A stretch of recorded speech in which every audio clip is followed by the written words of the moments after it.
Hello everyone, welcome to मैथियंस world. कैसे हो आप लोग? आए हो बहुत ही बेहतर होगे। तो आज हम बात करने वाले हैं हमारे विद्युत चैप्टर के 4th पार्ट के बारे में। तो बच्चों यहाँ पर क्या हम बात कर रहे हैं, हमारे विद्युत विभव और विभवांतर के बारे में बात कर रहे हैं।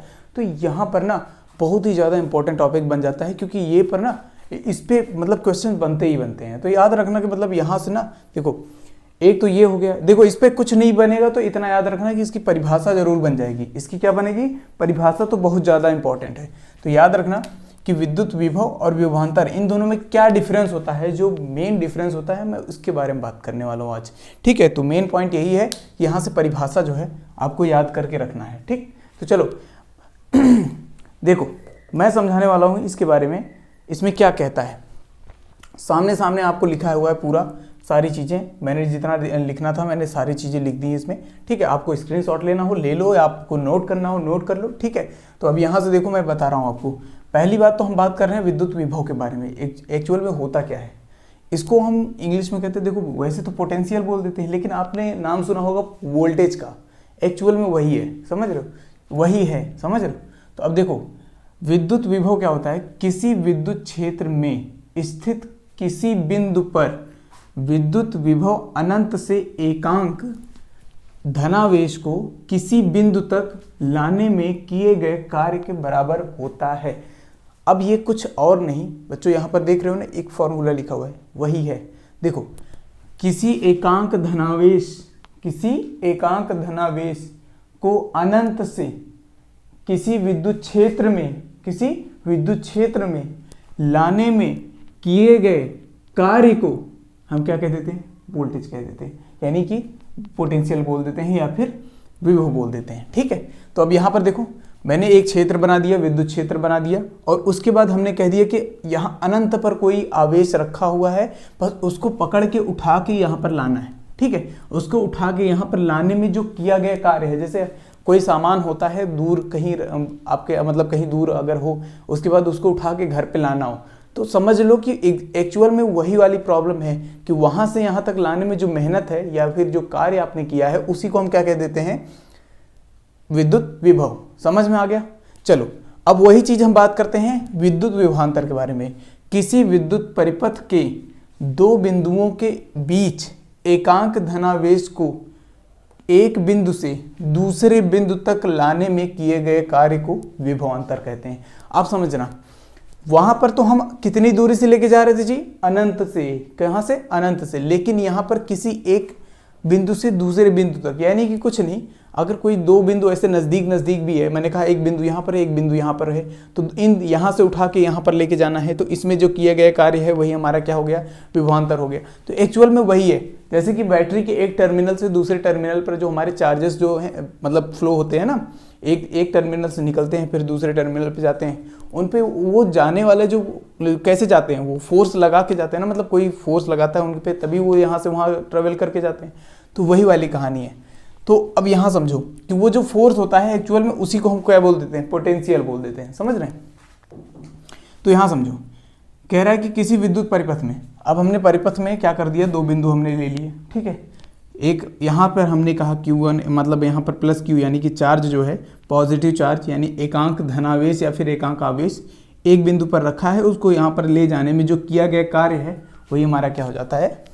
विभवांतर। अब समझो, अगर नहीं याद करना हो तो ऐसे समझो, बस फॉर्मूले से आपको फॉर्मूला भी याद हो जाएगा और बाकी सारी ये डेफिनेशन भी याद हो जाएंगी। देखो कैसे करना है।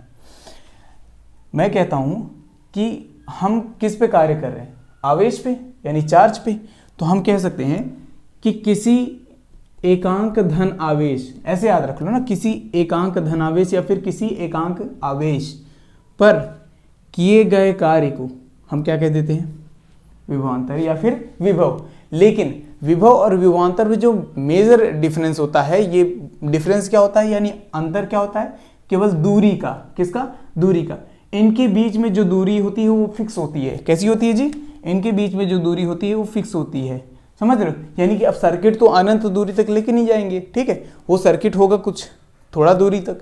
ठीक है, तो वहां से यहाँ तक ले जाने में, जैसे एक घर के कोने से दूसरे घर के कोने पर। ठीक है, अब यहाँ पर ये तो मान लो फिक्स हो गया, लेकिन ये वाली दूरी अनंत होती है, ये वाली दूरी अनंत होती है। इसलिए विभव और विभवांतर में केवल इतना ही अंतर होता है कि इनके बीच का जो दूरी होता है, एक में अनंत होता है और एक में फिक्स होता है, मतलब लिमिटेड होता है, कहीं ना कहीं कुछ दूरी तक ले सकते हैं, कोई फिक्स वैल्यू नहीं है इसका। तो इसलिए मैं कह देता हूँ कि ये फिक्स है और ये अनंत है, इनफाइनाइट है, कोई इसमें डिफरेंस नहीं, मतलब मेजर डिफरेंस यही वाली बात है, समझ रहे हो। उसके अलावा हमें नहीं लगता कुछ इसमें ज़्यादा इंपॉर्टेंट।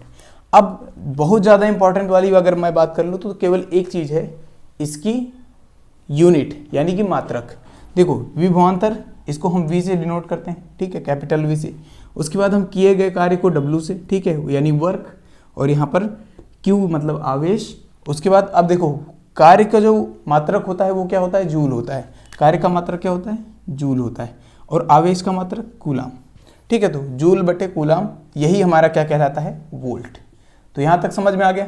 तो विभवांतर हो या फिर विभव हो, समझ रहे हो, इन दोनों का जो मात्रक होता है वो क्या होता है, वोल्ट। या फिर अगर कुछ लिखना हो और लगा के रख देते हैं, अगर कुछ लिखना हो तो वो लिखना है आपको जूल पर कूलम।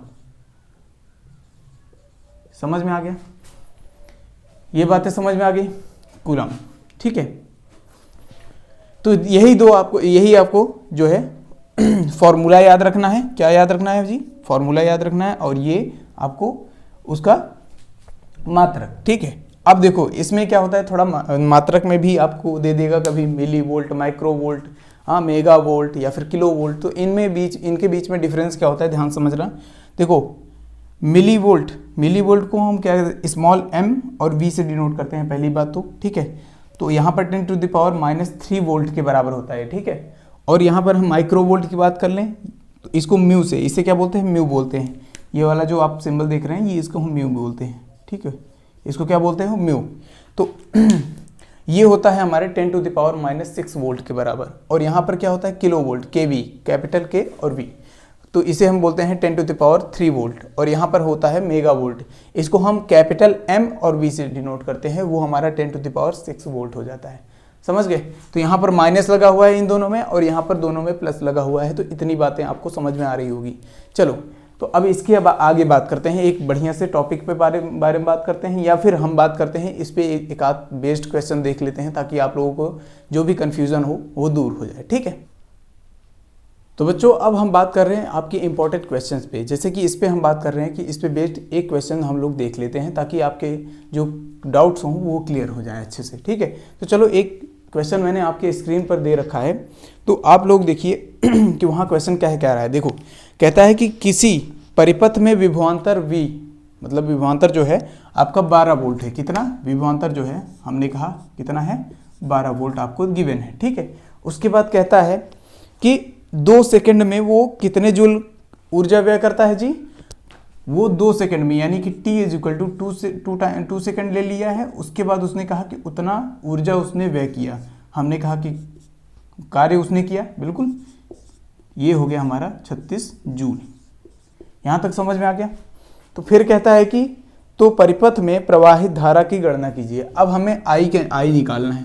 तो देखो सवाल आपको जो है ना, बस इतनी चीज़ें, कुछ देता है कुछ आपसे पूछता है, बस ये करना है। तो सबसे पहली चीज़ तो आपको क्या लिखना होता है, गिवन, मतलब जो दिया है। क्या लिखते हैं भाई, जो दिया है पहले उसको लिख लो। कभी भी एग्ज़ाम में हो, चाहे आप अपने घर पे हो, चाहे जहाँ पे, हर जगह आपको जो है पहले यही काम करना होता है कि क्या दिया है और क्या पूछ रहा है, ठीक है। तो मैंने इसको सिंबॉलिक फॉर्म में लिखा है, लेकिन अगर आपको लिखना है तो आप अच्छे से लिखेंगे, ठीक है, कि आपको कितना दिया है, कि इसका विभवांतर कितना दिया है, समय कितना दिया है, और ये किया गया कार्य कितना, या फिर कितना ऊर्जा व्यय किया है उसने, ठीक है। उसके बाद क्या पूछा है वो लिख के आपको जो है आंसर देना होगा, ठीक है। अब यहाँ पर अगर हम सॉल्यूशन की बात कर लें, तो अब हमें क्या सॉल्व करना है, सर इस पर कैसे फॉर्मूला बनेंगे। देखो सबसे पहली बात तो हमें क्या पता क्या करना है। देखो हमें ये पता है कि अभी तक जितने फॉर्मूले हम लोगों ने पढ़ा रखा है, तो उसमें से सबसे पहली बात तो हमें एक V और W के बीच में रिलेशन आपको पता है, बिल्कुल। सर क्या होता है, हमने कहा V = W/Q, ये वाला फॉर्मूला आप लोगों ने अभी पढ़ा, बिल्कुल, ठीक है। तो इस पे बेस्ड मैंने कहा कि चलो ठीक है, तो इस पे वैल्यू रख देते हैं। हमने कहा इसका मतलब होता है 12 वोल्ट, और W बराबर क्या है हमारा 36। अब यहाँ पे हमें क्या पता करना था, जूल, यानी कि सॉरी आवेश, यानी कि Q हमें नहीं पता है, तो हम यहाँ से Q निकाल लेते हैं। अब Q निकाल लेते हैं। तो हमने कहा इस Q को इधर भेजा, 12 को इधर भेजा, तो हमने कहा 36/12, ये हो गया 12 तिया 36। तो Q बराबर क्या आ गया भाई 3, क्या आ गया 3 आ गया, ठीक है 3 कूलम। यहाँ तक समझ में आ गया। अब समझो, अब मैंने क्या किया वहाँ से, अब यहाँ पर हमें Q पता चल गया, यहाँ पर T पता है, तो अब करंट हम लोग निकाल लेंगे, बिल्कुल निकाल लेंगे सर। I = Q/T, भूल गए क्या जी? I = Q/T फॉर्मूला ये याद रखना, ये कभी भी मत भूलना, एक ये, ठीक है।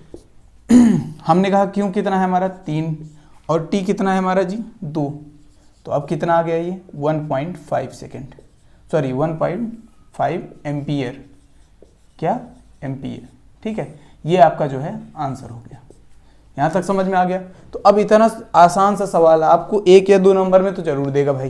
तो इतना याद रखना कि ऐसे क्वेश्चंस जो है ना आपके सामने आएंगे ही आएंगे, तो भूल के भी मत ये सोचना कि हाँ सर नहीं आएंगे, नहीं, आ सकते हैं, कोई गारंटी है नहीं इनकी, ठीक है।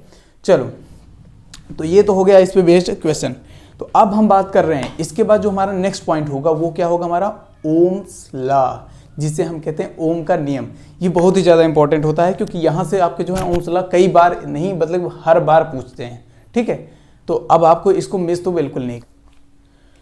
तो बच्चों, अब हम बात कर रहे हैं हमारे ओम्स लॉ के बारे में। तो देखो यहाँ पर क्या होता है, देखो ओम्स लॉ यानी कि ओम का नियम, ये इतना ज़्यादा इंपॉर्टेंट है, इतना ज़्यादा इंपॉर्टेंट है कि एग्जाम में हर साल जो है आपका पूछा जाता है। ये हर साल का मतलब समझ रहे हो ना, कि आपको बिल्कुल भी इसको छोड़ के नहीं ही जाना है, तो बिल्कुल मत छोड़ने की सोचना। तो अब देखो यहाँ पर देखो, मैं इसकी परिभाषा के बारे में बताऊंगा, इसके फॉर्मूले की एक्चुअल में आपको याद करने की ज़रूरत नहीं है, आपको रटने की ज़रूरत नहीं है।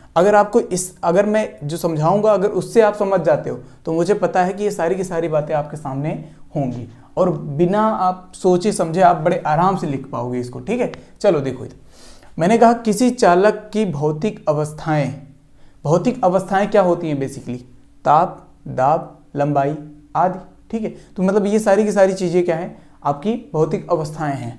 तो हमने कहा किसी चालक की भौतिक अवस्थाएं अपरिवर्तित हो, यानी कि वो कभी ना बदले, क्या हो, भौतिक अवस्थाएं अपरिवर्तित हो, हमेशा याद रखना, भौतिक अवस्थाएं अपरिवर्तित हो, तो चालक में बहने वाली धारा, चालक में क्या बहती है, धारा ही तो बहती है ना, बिल्कुल, चालक में बहने वाली धारा उनके सिरों के बीच विभवांतर के समानुपाती या डायरेक्टली प्रोपोर्शनल होती है, मतलब या फिर होता है।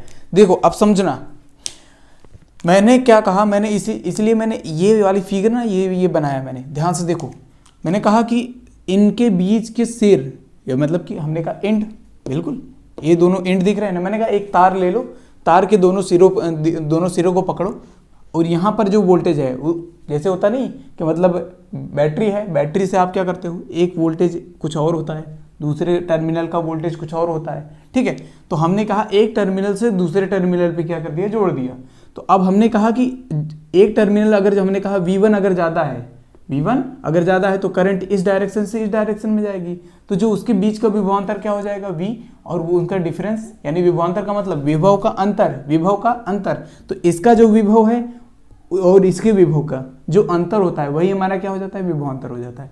और उसके बीच में जो हमारी धारा हो जाती है वो क्या करती है, अगर ये वाला ज़्यादा होगा तो करंट इधर से इधर आएगा, अगर ये वाला ज़्यादा होगा तो करंट इधर से उधर जाएगा, सीधी सी बात है।